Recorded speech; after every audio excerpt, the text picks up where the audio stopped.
to run PLSQL code. And before here, this is a DDL trigger. So we say before creating a DDL statement, we are checking if the dictionary name contains a minus minus or an exclamation mark. And if this is the case, we are sending an alert or whatever to the DBA. So using this, you can at least mitigate the risk.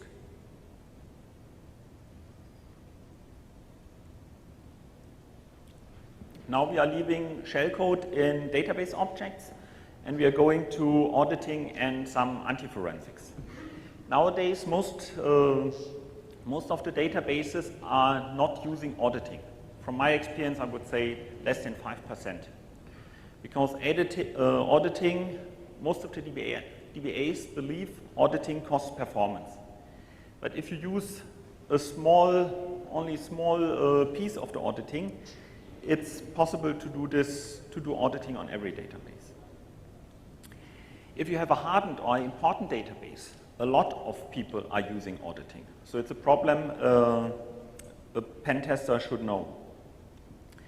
During the preparation of this presentation, I found a simple way to bypass Oracle auditing completely.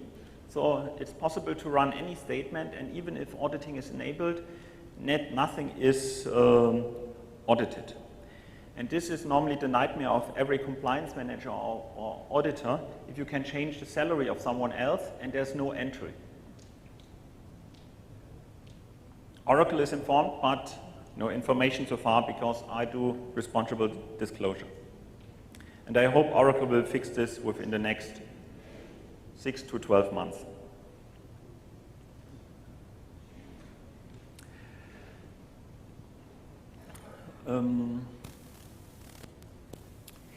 For performance reason, if you create audit information, in most cases, nobody is evaluating this information immediately. In most cases, people wait every 5 or 10 minutes.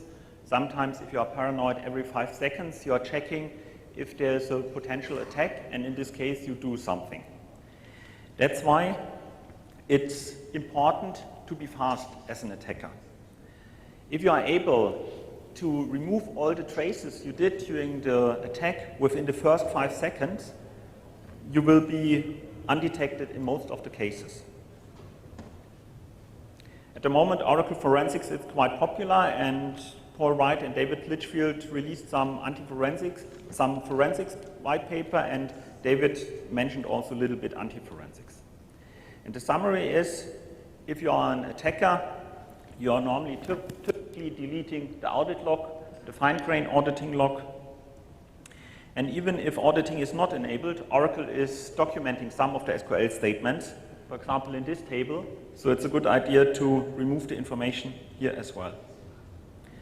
Then you can purge some other tables and flush the memory. The problem, if you wipe out the entire log file, this is obvious, because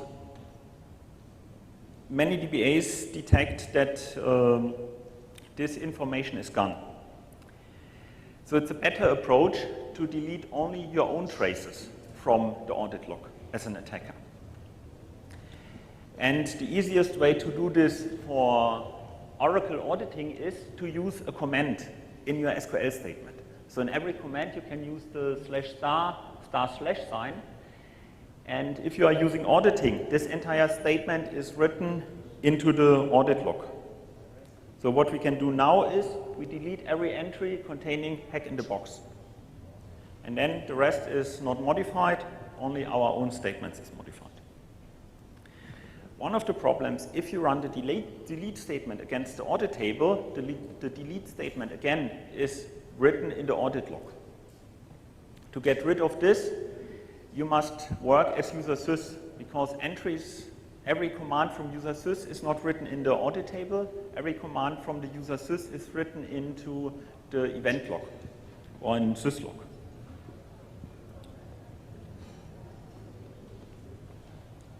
So after removing the traces from the audit log, we must delete the Windows event log.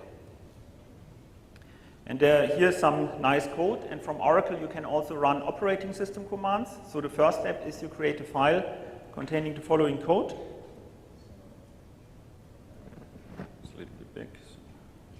So in the PDF version you will see the right layout. So here you see for each entry in entry log we clear the event log. And then you have deleted the information from the audit table and then wipe out the event log on Windows.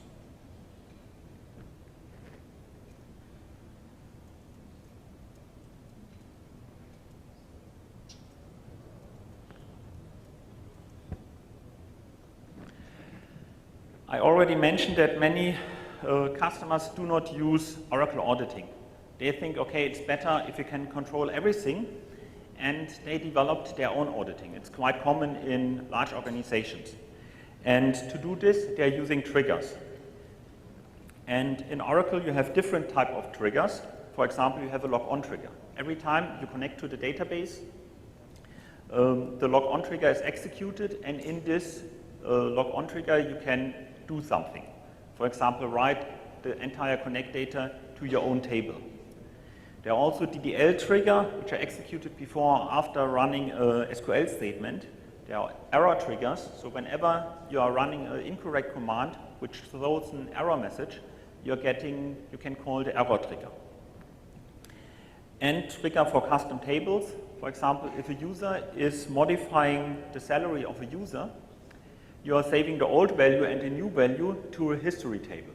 So you have always the possibility to see what was done by what user. All the triggers are custom PL/SQL code, and every user and every customer is developing this in a different way. So you never know where's the table, what's the table name, and what is monitored. And in many cases, the information is sent to the DBA every 5 minutes. And now, deleting the Oracle thing is easy. But if it's an unknown database for an attacker, the question is, how can I delete everything within the first 5 seconds? And most of the audit tables are not storing the entire feature. They only store the old value and the new value. So the question is, how can we delete this in the script? And since Oracle 10G, there's a new feature, a new function called Aura row SCN. So on every table, in every data, you have a special value. And this value contains the sequence number when this data was created or modified. And now there's another table called SCN to timestamp. So you can convert this sequence number to a timestamp when the value was updated, modified, or created. And using this trick, we can delete information from a table where we do know nothing about column names and so on. And that's the way we do this. Delete from customer audit table, where SCN to timestamp. Here we retrieve the SCN number from every column, and we say delete all the entries which were created or modified in the last 5 seconds. And in most organizations, you don't see if there's a hole of 5 seconds. And this is normally a better solution than deleting the audit table. And this is how an attacker could do this. First, log on to the database and do a privilege escalation. If a customer is using a log on trigger, you can ask the all trigger command and say, show me all database triggers, these are the default triggers from Oracle. They are available in every database. And the result is the name of the DDL trigger, if this DDL trigger exists. Now we can ask the database for the dependencies. So we can say, show us every table which is used by the trigger retrieved from the previous command. So we know we have a trigger called my super secure trigger, and this trigger is using a table name called dummy. And then we use the delete statement to delete everything which was modified, inserted, updated in this custom table we retrieved from the previous step. And that's a few lines of code and can deal with unknown code as well. This was everything to auditing. If you want to design a good auditing system, it's important to understand also the point of an attacker. Quite often people are designing stuff without understanding how attackers are working. And this is, now we are leaving auditing and we are coming to a feature called transparent data encryption. Transparent data encryption is a new feature since Oracle 10G, and it's part of the advanced security option. Transparent data encryption means you can add encryption on table level. So it's possible to encrypt a table, and this transparent means if you come from the top level, everything in, from the statement looks like unencrypted, but if you read the data file itself, everything is encrypted.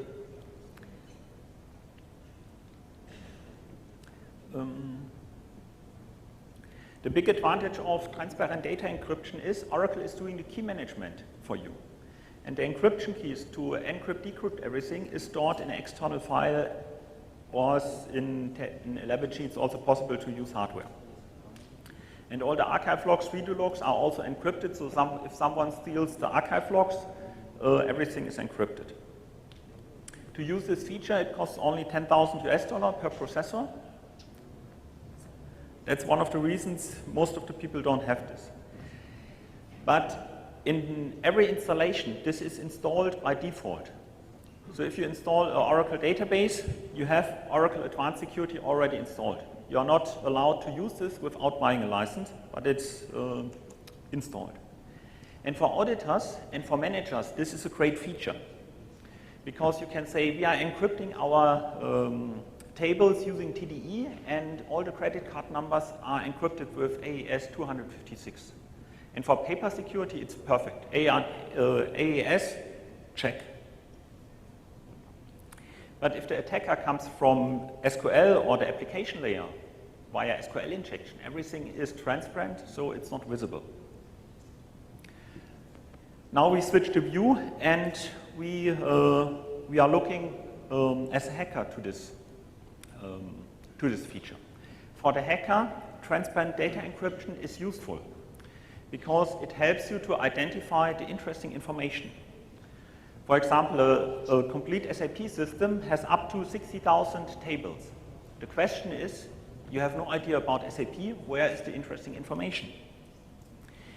If you are using transparent data encryption in a large system, you just ask the database, show me select table name, column name from DBA encrypted columns. And then you get a list of all the tables using encryption. And here you see there's only one table, so you know where the interesting information is coming from. As mentioned before, it's installed by license.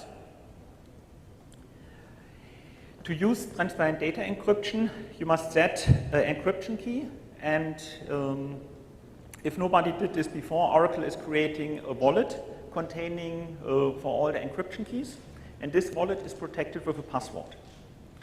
And then there are two commands to create and also modify tables afterwards. So you can encrypt an already existing table. And the next time you start a database, the data is encrypted, so you must specify a password with the alter system set encryption wallet open authenticated by password. That's the feature. Now we switch and we have a different attack scenario. It's not related to Oracle, it could happen now to every one of you. Many of you are staying here in the hotel. What do you think will happen if the maid is taking your passport and puts this passport in the safe in your room? Many people here are not using the safe in the room, and then lock it with a key which is only known to the maid. And then she writes a small post-it saying, okay, for $1,000 you get the PIN. After this presentation, your airport